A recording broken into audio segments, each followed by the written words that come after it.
It is 5:30, so we'll go ahead and begin the City Council work session for October 16th, 2023.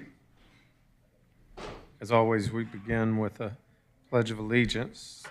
So if you are able, please stand and join us.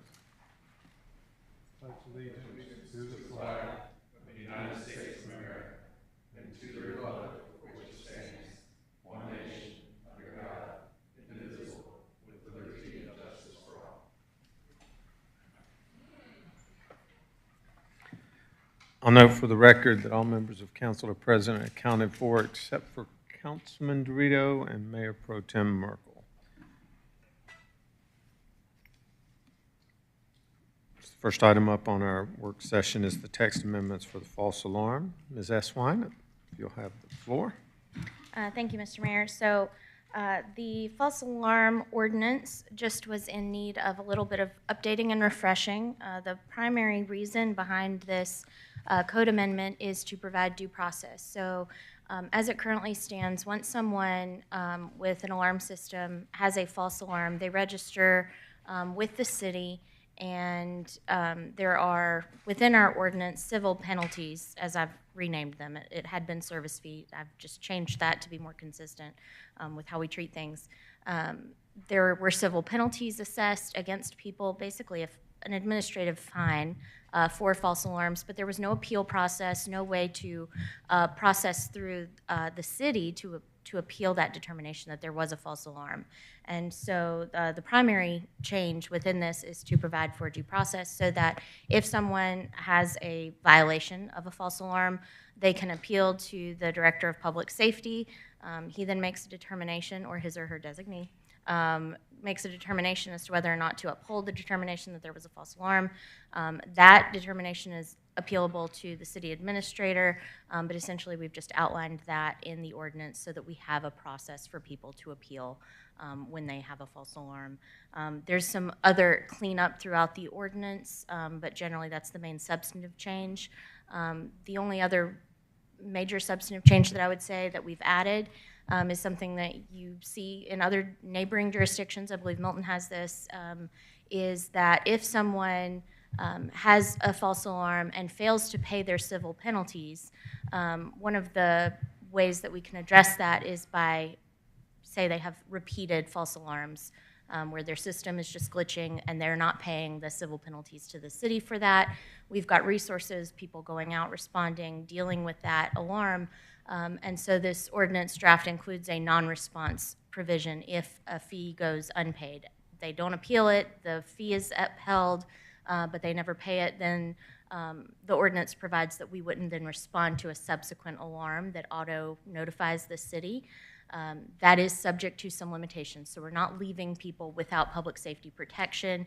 If we are on notice that there's actually some true emergency at that location, if 911 is triggered, obviously we'd be still responding. It would only be the automatic trigger of that alarm that would be disregarded.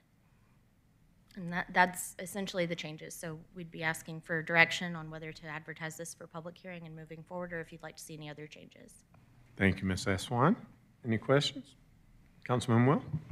So I thought I understood it, but now I'm confused because this says the discontinuance of law enforcement response for failure to make penalty. To me, Correct. I read that as you're striking that whole thing and they're going to respond, but you're saying they may or may not.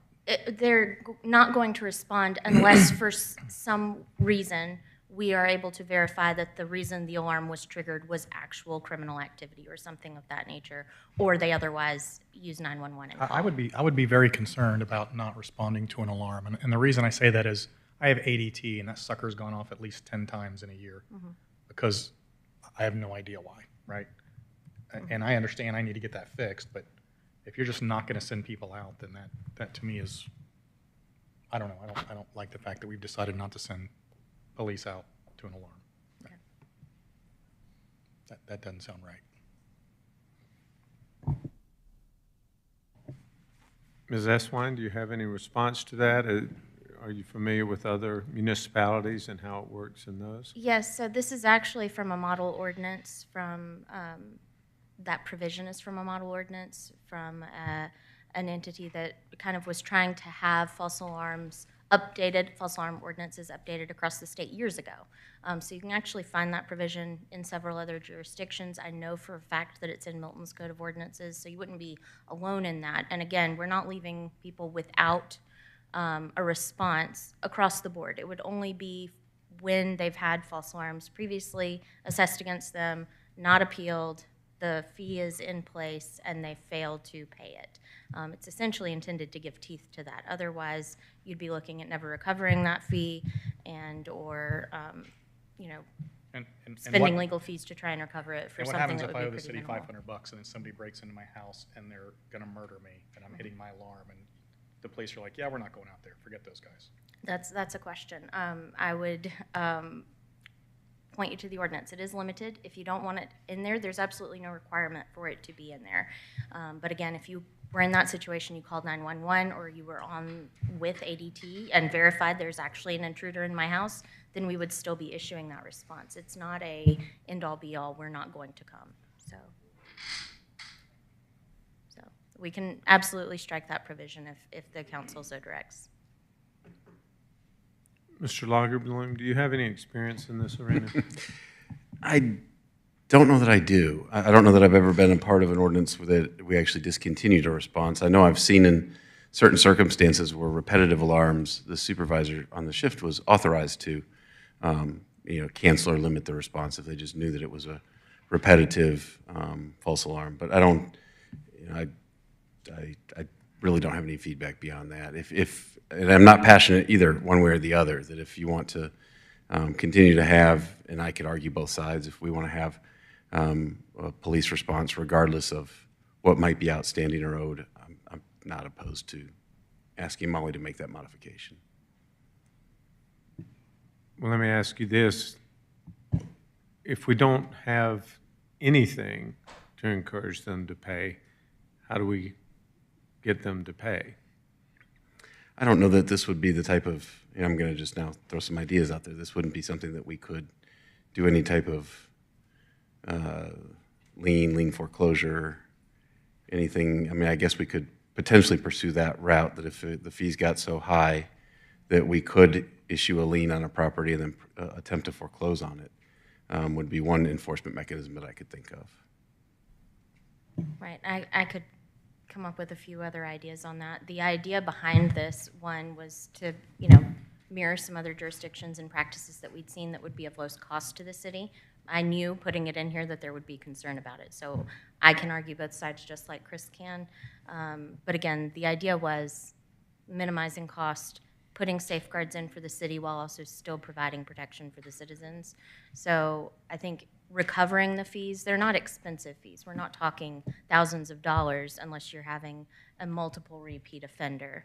And so the legal fees to recover that would far exceed, more often than not, any recovery that you would get for trying to get those. And that might just be a policy question for the council to consider. Councilman Binder? Taking a step back, the amount of false alarms we get, is it predominantly residential versus commercial? Is there one over the other? Are they both? Or I'm going to defer to staff on that. Just in watching the daily reports, I think that they're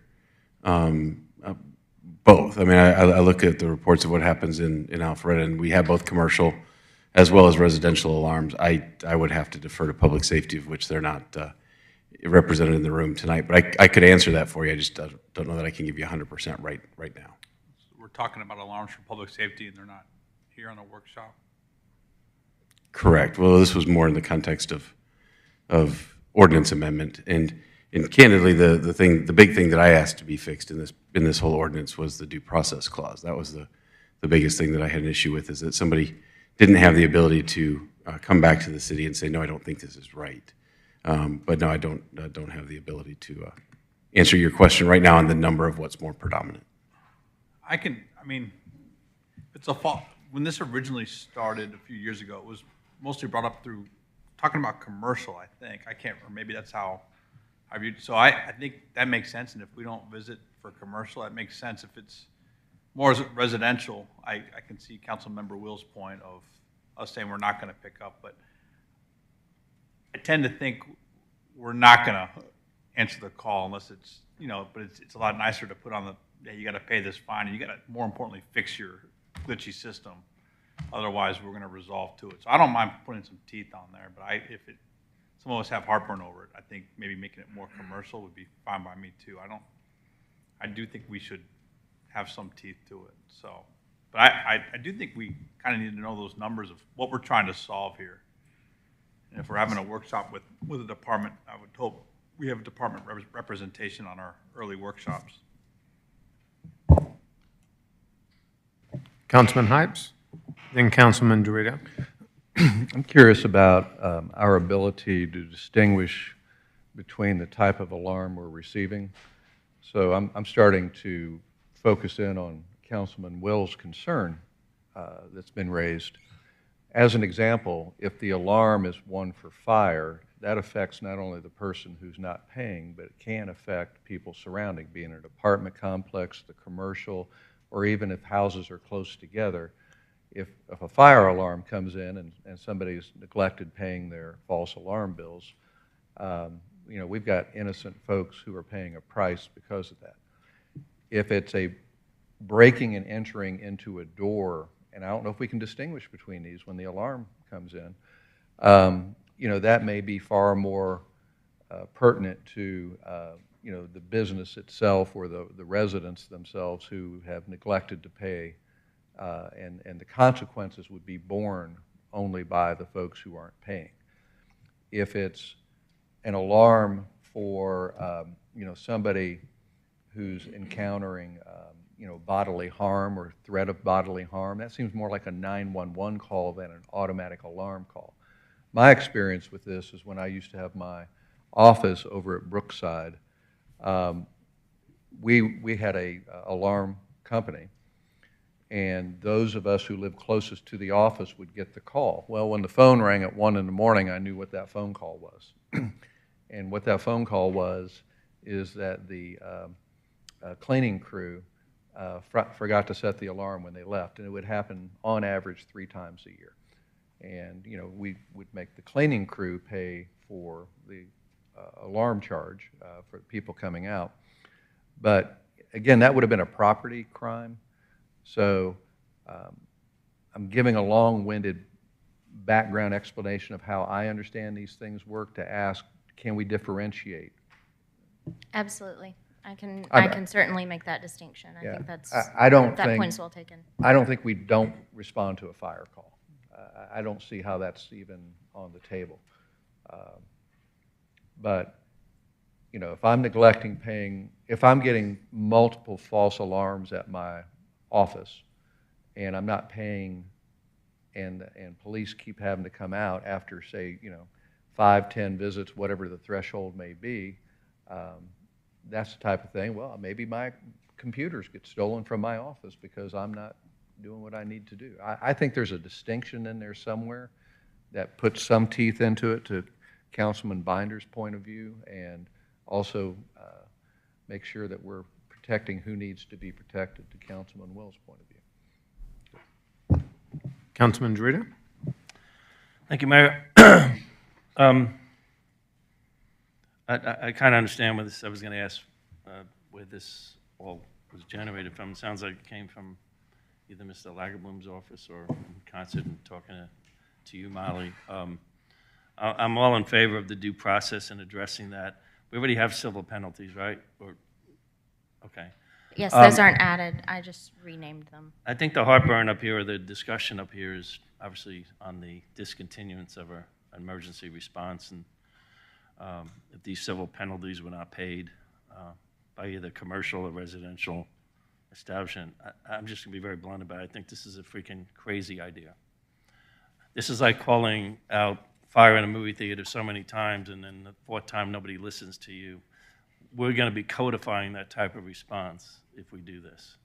And I, for one, will not ever support not responding to an emergency call, whether it be alarm generated, whether it be a person calling 911, or what have you. I mean, that's what this service is here for. That's our biggest, I believe, responsibility as a governing body, to make sure that we provide public safety, both to commercial in residential homes.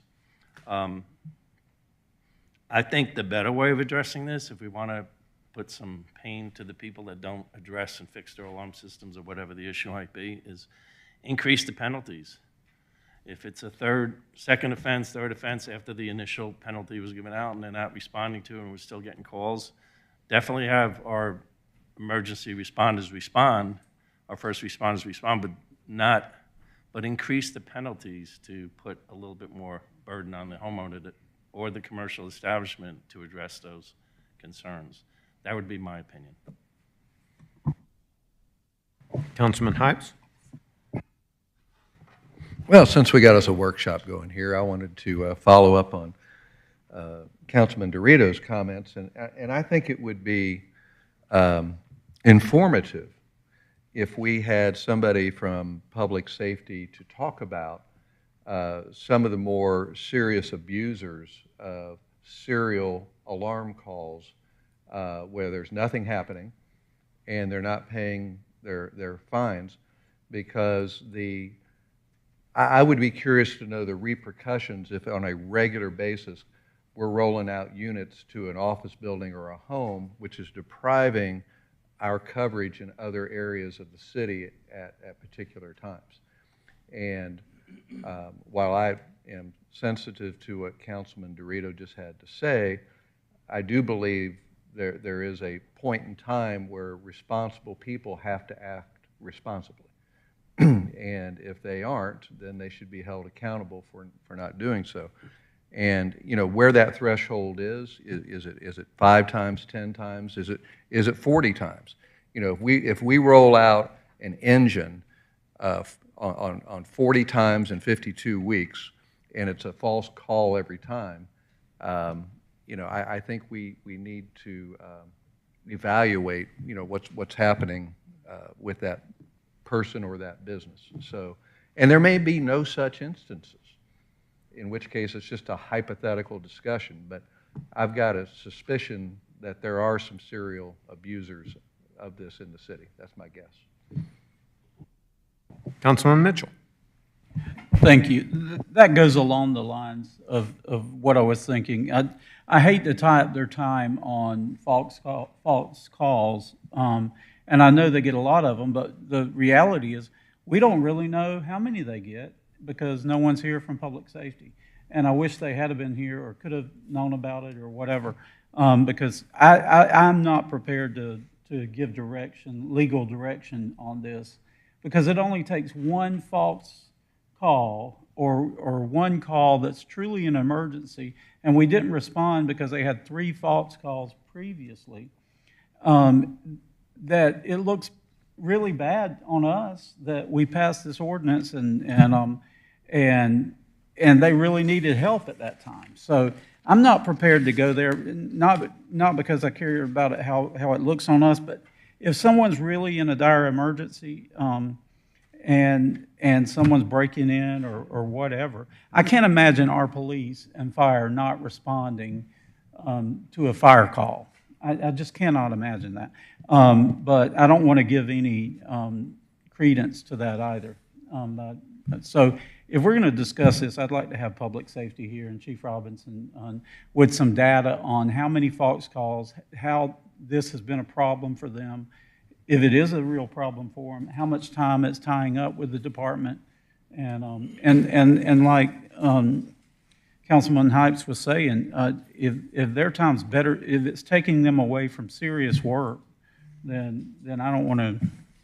I want to address it as well. So, thank you. Councilman Will? All right, so here's my suggestion. I like the increasing fines. What are they today? $25, $50, $100. So we start increasing them until eventually it turns into enough money that we can have an attorney go after it and we don't lose money.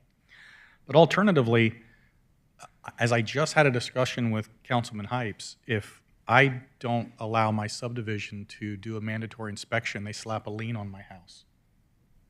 Why can't we do that? Also, I just sold a property, and apparently the owner before me didn't pay the water bill, so there was a lien on my house for a water bill for $500. That doesn't seem like that takes a heck of a lot of effort for us to do. And if it's increasing fines and then we have the lien capability, we have a little bit of teeth. And eventually we have enough money, if we needed to, we can go after it. So those are my suggestions. Councilman Dorito. Yeah, one thought, Mr. Swine, and maybe you can address it tonight, if not, just maybe in the future.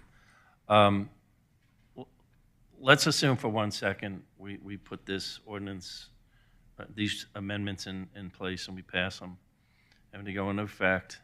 Let's say we have a situation where they don't respond to a fourth call, whatever the circumstance might be, because of the outstanding civil penalties that they haven't paid. And let's just say for one incident, the old Murphy's Law, that fourth time is a serious situation. What liability would the city then have? Not responding to that emergency call. I would want to look into that a little bit more and discuss that with you offline, if that would be okay. If you would, thank you. So based on what we've heard, Mr. Lagerbloom, doesn't seem like we're prepared to move forward with the penalty phase of that.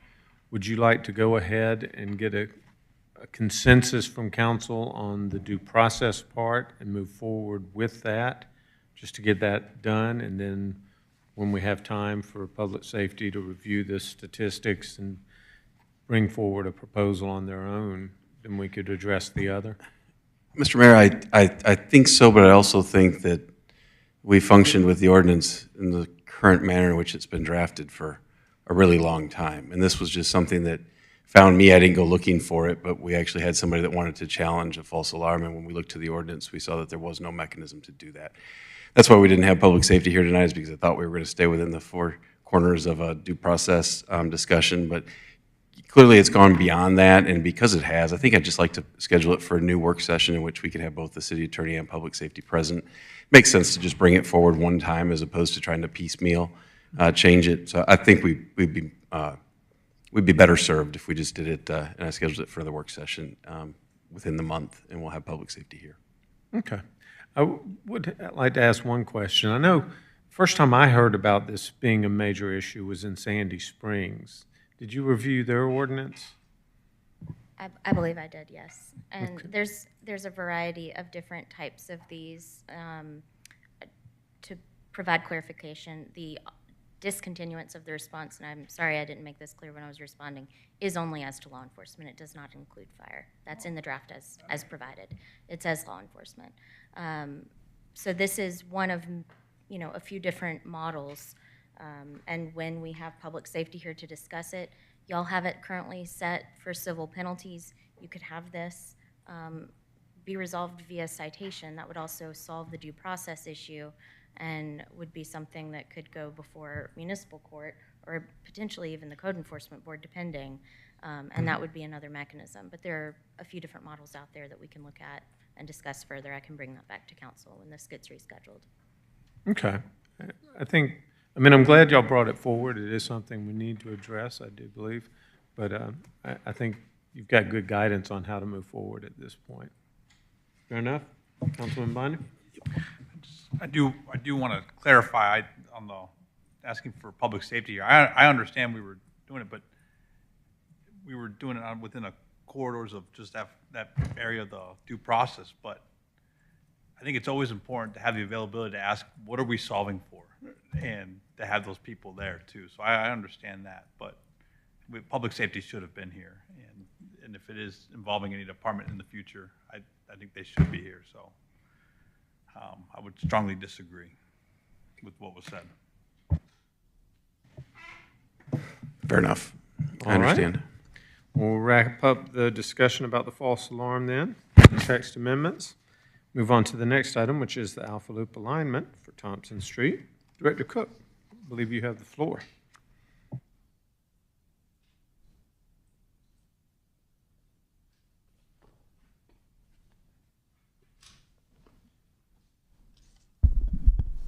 Thank you, Mayor. And this is a discussion of the route for the Alpha Loop. Of course, the original route, we talked about that in 2015, so 8 years later, it is important to look at that route, make sure that we're still on board with that original route that was proposed, because of course, development patterns change over time. And specifically, we're going to look at the section that connects downtown over to Avalon. That's a 1-mile section. I'm going to blow that up here and show you what that looks like. So back in 2015, when we looked at what the proposed route should be for the Alpha Loop, we had this area that was shown along the north side of the properties here along Thompson Street. And we also had a section that was shown that would go from Haynesbridge Road over to the Stormwater Park. So this is the Stormwater Park that's right in the middle of the Alpha Loop Trail. And then it goes across the street over into the Foundry. And then, of course, there's a 12-foot sidewalk that you can traverse over to West Side Parkway and then to Avalon. So for the section that's been built that you see that's here in green, we have given a little over $2 million in impact fee credits to the developers. The largest portion was given to the Thompson Street Park, and that's because it's about an acre and a half of land. So we had to give for the land that was dedicated for the park as part of that. So there is a 12-foot section that has been constructed through this area. We also have Chiswick, which was approved in 2017. So this is the townhome development that's under construction along West Side. As part of their conditions of zoning, they were required to build the Alpha Loop section along the northern part of their property, and they've built this piece in green.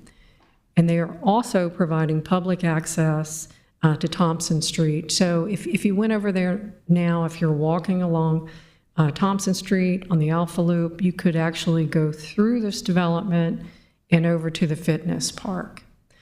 But when we were talking to the developer about this section here, that's an elevated section, we found that that's about close to $500,000, a little over $470,000. So we were looking at giving impact fee credits for that, and they're willing to build it, they're willing to take the impact fee credits, but we wanted to talk to council to see if that made sense to keep this section that would go over to the Stormwater Park when you have this section that is built here. So the question before you is, should we abandon this section that's shown here in red along the backs of these properties? And of course, these properties haven't been constructed yet.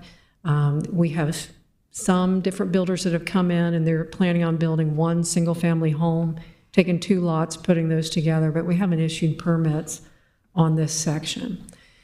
Even with abandonment of the red section, it would still allow Academy Park to access this piece that has been constructed here. And that was one of the things they had mentioned in the public hearing. If this was going to be built, we want to make sure that we have access to get over to the development here, the retail development here at the corner, plus over to Avalon. So they would still have that access. And so that's the question before you, and I'll take any questions you may have on this, but we're just looking for how we should move forward. Councilman Hypes? Director Cook, thank you for bringing this forward. You know, I've always liked the concept of the original line, the red line, and of course very conscious of, you know, what it's going to cost. But let me ask this question and get some input of the reverse. You know, I travel this section of the Alpha Loop very frequently, and others in this room do as well. Would the Alpha Loop be as successful and accomplish its goals if the section that runs behind Midwick, if all of it ran up and down Thompson Street? Let's say we saved money and sacrificed the Alpha Loop experience and had put that section down on Thompson Street and just widened the sidewalk, such as we've done as what was then a temporary measure down there in front of the Foundry. I would argue it would not be as good of an experience. I would argue that the we wouldn't, the Alpha Loop would be something different than what it has become because of this segment. It's the first widely used segment. And so if my supposition is correct, that the segment that runs behind Midwick, if that was on Thompson Street, it would be a less successful section. It really comes down to, do we want to pay for the experience? And of course, once it's built, it's there for posterity. Or to say it differently, anything worth doing is worth doing right. Now, in terms of, addressing priorities, I've always been one that says every additional foot we can build is good. So, if we can go less expensive and extend over by the amphitheater towards Encore Parkway, then that's more linear feet that we can build. But this segment right here through the middle of downtown and that experience that we had envisioned where that red line is, including the Wisteria Tunnel that's further down. Is that what it is? It is. Yeah. It is. It's further here. down, right. So that's still part, that would still be part of the But system. that will be something of a dead end, because I believe the experience is going to be people are going to use the existing green line on Thompson Street, where it's just a wide sidewalk right there next to the Foundry, and they're going to accomplish their goal of getting from downtown to Avalon, and they really won't experience any other aspect of it. They'll be at their destination. But if you come across the back of Thompson Street Park and it continues on, I believe that's where people will go and have their experience, their Alpha Loop experience. So I'm sensitive to the dollars and cents of it, but it's as much of an idea and an ideal as it is something that's a functional way of moving people. And I don't want to completely give up on the idea of the Alpha Loop. And part of the construction problem right now, and I'll blow this up, this area here, is that to build this section, that's over the creek, it's elevated, there's about a 20-foot fall from here to here.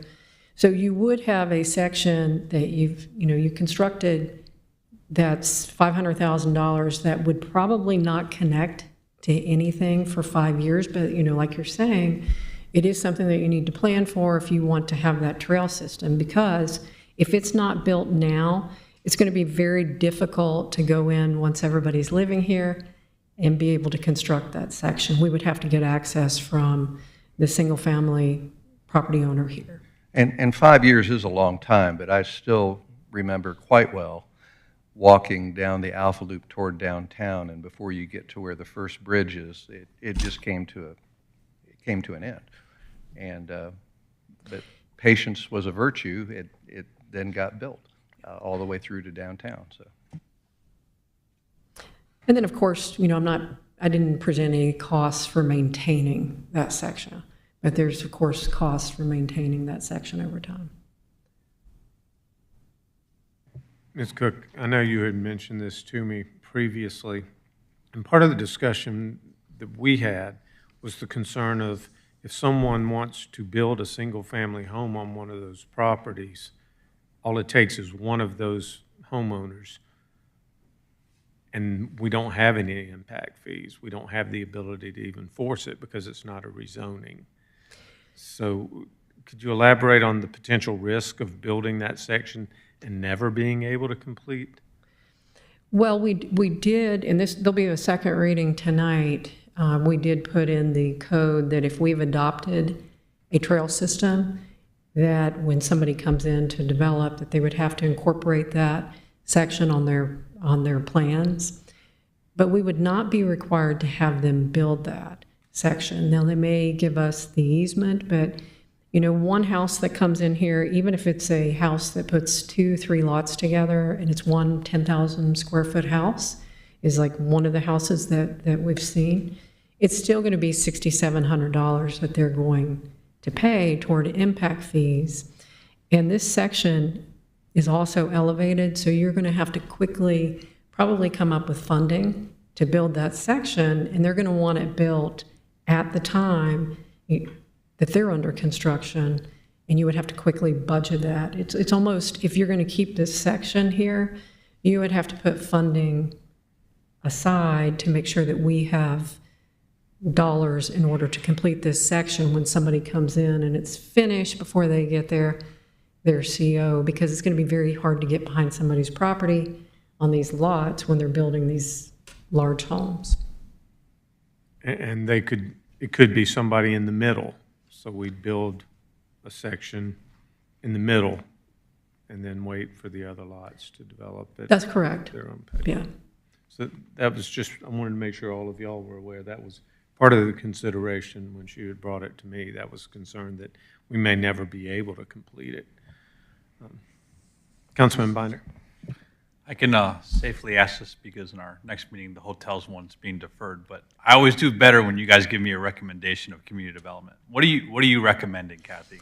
We're recommending that that section be abandoned, and that's after we spoke to Public Works as well as Parks, and some of it that went into it was the long-term maintenance when there's a route in place that we've given impact fees to, and then it was exactly what the mayor was talking about. We were concerned about building something that's going to just be elevated and may not connect for years and years when you have this route.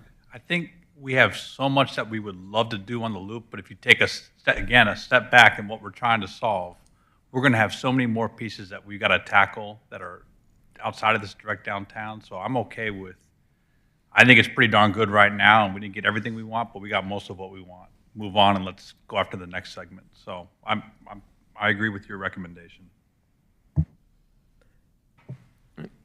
Councilman Mitchell.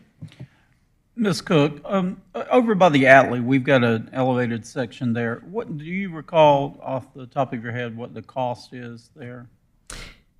Do you mean within the Boise development, the elevated section there? Oh, No, behind the Atlee. the and piece that was connecting built to by Old the Milton. city. I don't know what the cost of that one was. Now, this section would actually be a little over 250 feet. Mm-hmm. And we do have a cost estimate for this one, and it was actually using wood as most of the materials, and it was $470,000. And wood But I don't is- have a price on the metal one. Okay. My whole point is, I don't know anywhere else where we run parallel with the Alpha Loop. Do you? And have two tracks?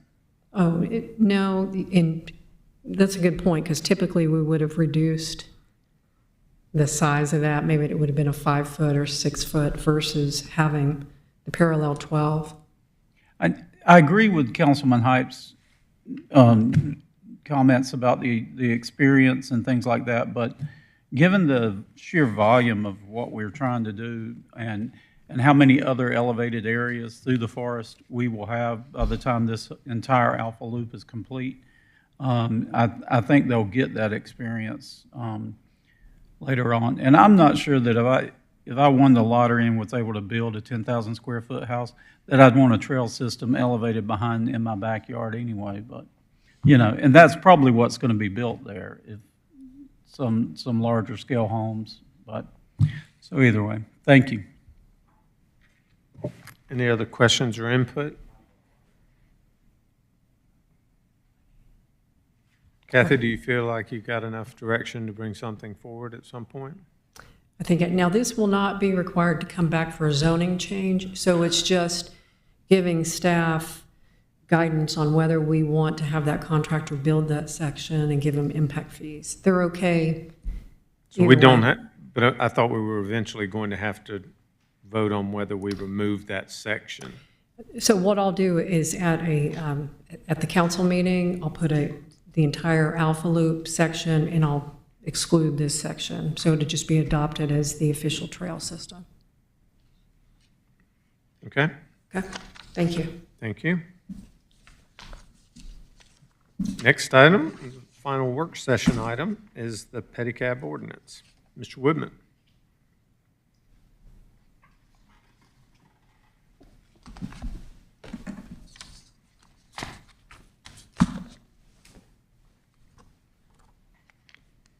Thank you, Mayor and Council. We've been getting some inquiries about whether or not the city has a pedicab ordinance. Few people have come into our business license department requesting this. Some have been curious about offering pedicabs along the Big Creek Greenway. Some are interested in doing a service between Avalon and downtown, and then we've had requests for just downtown.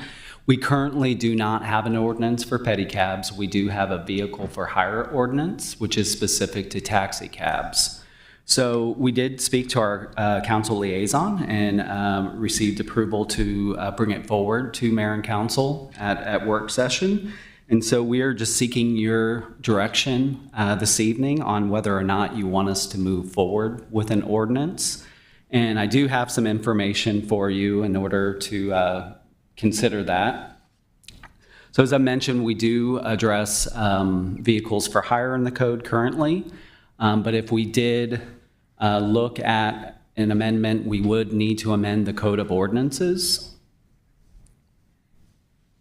And then this is a general definition that we found seems to be used by several other municipalities. Typically, it's a pedal vehicle or a bicycle, tricycle, 3 or more wheels operated by a person for the purpose of transporting passengers. And then we did find 3 ordinances that we looked at. City of Roswell has an ordinance, City of Savannah. Also looked at Franklin, Tennessee, where Franklin is compared to us, we're compared to Franklin, so we looked at their ordinance as well.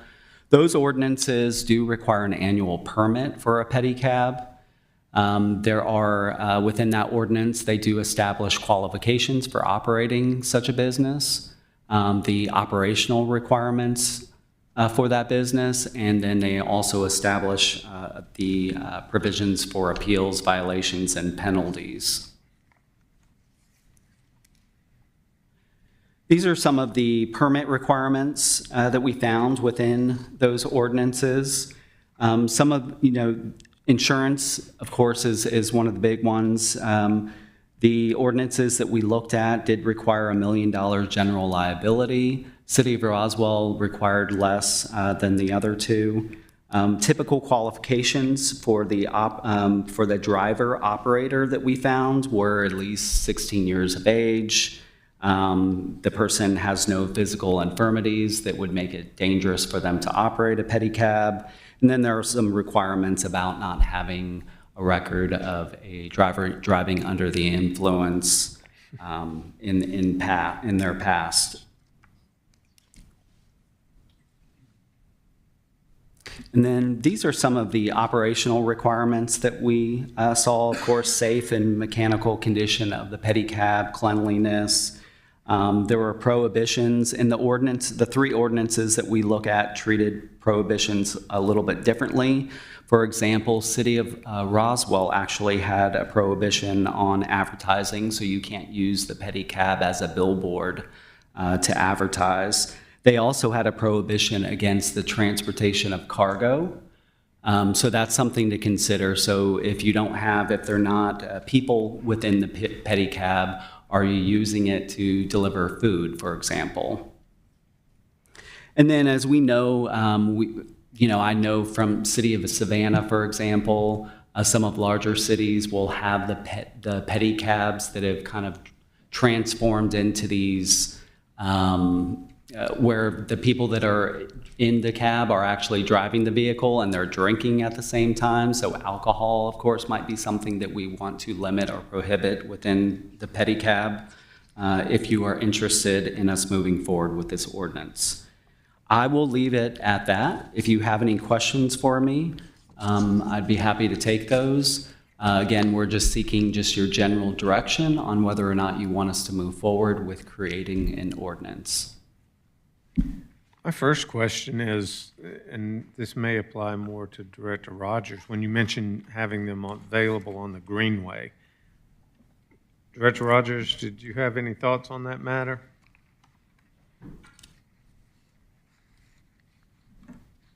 or the Alpha Loop for that matter. Yeah, we hadn't, so I have spoken to Director Rogers about this, and I'll let him respond, of course, but we didn't want to get too far down the road with the different departments until we had your authorization to move forward. But I think Mr. Rogers has some information for you as well.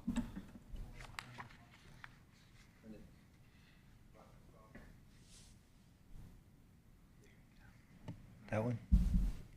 Good evening, Mayor and Council. As Mr. Woodman said, I wasn't prepared to address this particular subject tonight, but my initial thought is that I would lean against having that be a business that is operating on the Greenway.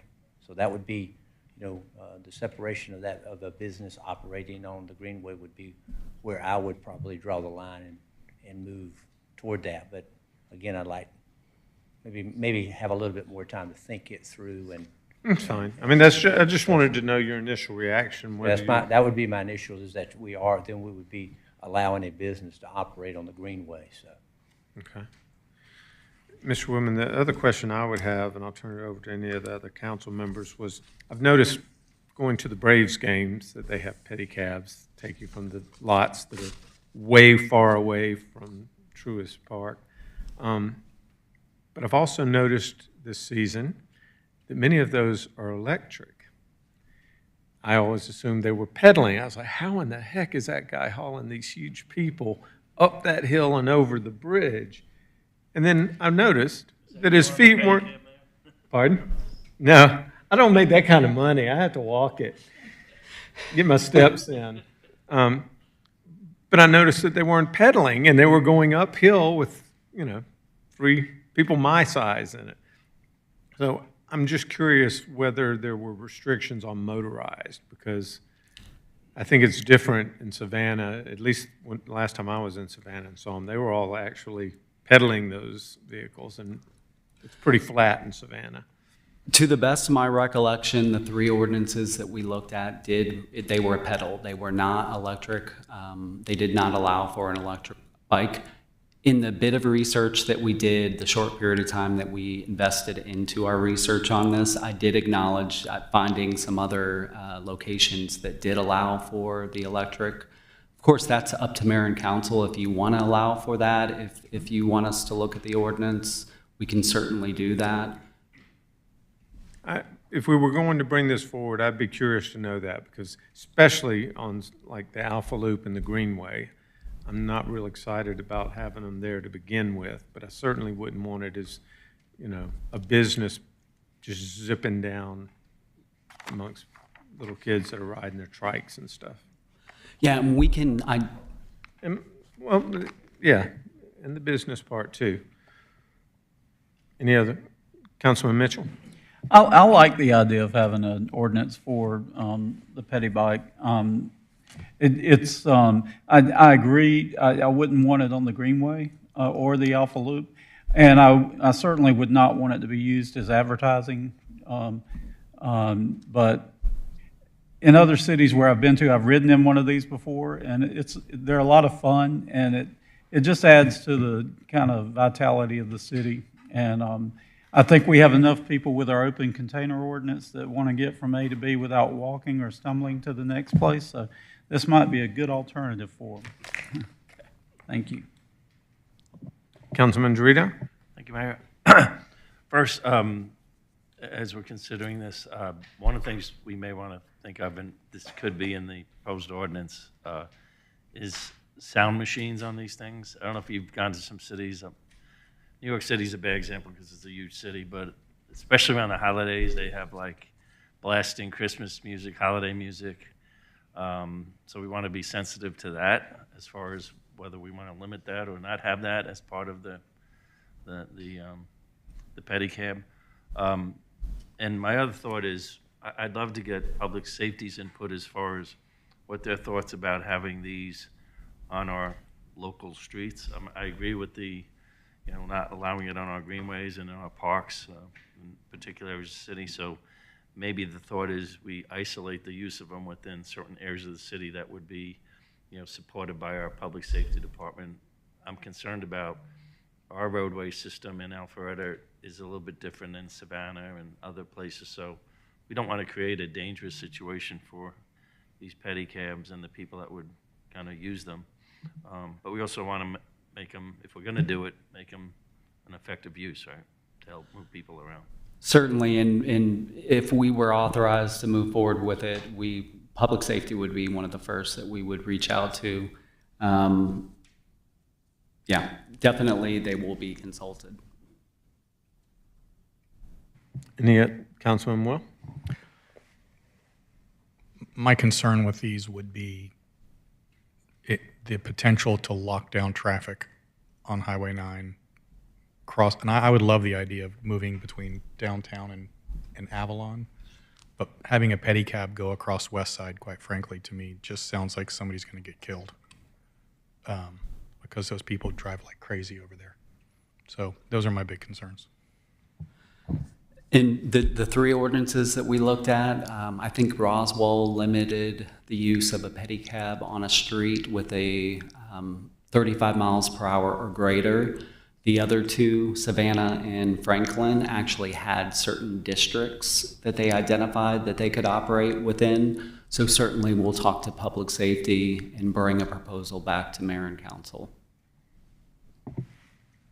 Councilman Binder? Similar on that one, I travel down Academy quite a bit for, go from Woodbridge to the Crabapple area. I mean, and it's already pretty bad trying to cross through downtown. So I feel like it'd be bad on Highway 9. I think it would be added concern. So if you do bring this up, I would hope maybe you can get traffic counts along that area of where you're looking, because you're already dodging vendor trucks, people stopped out of nowhere, pedestrians, which is a good thing, and then you have the Uber and Lyft drivers that are dropping off at random places. So there's already a lot going on. So adding another variable, I don't really see the need, and I could see it adding a little bit more danger to it.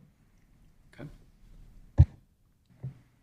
Oh, and then on your point, Mayor, with the electric bikes, it kind of gave me remembering of the conversations on the electric bikes, where I don't know if we're going to have that choice. So that may be something that they look into, where if we're allowing bikes, we got to allow electric bikes. So I know they were spouting off state law with us when it was coming to allowing electric bikes on the greenway. So that is something worth understanding.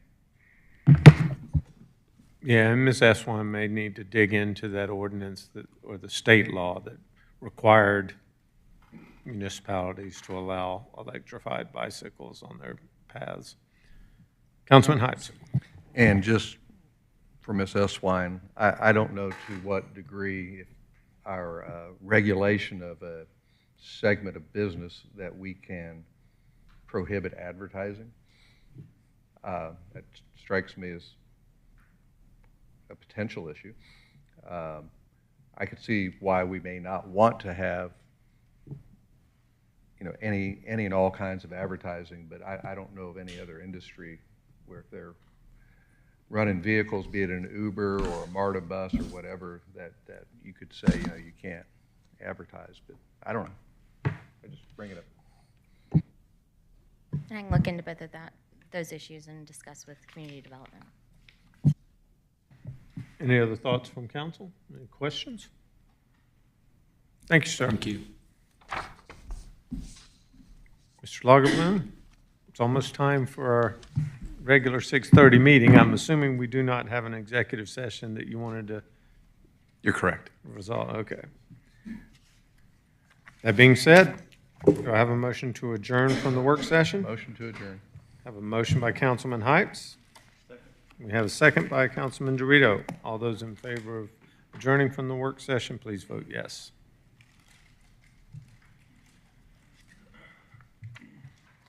And it does pass unanimously.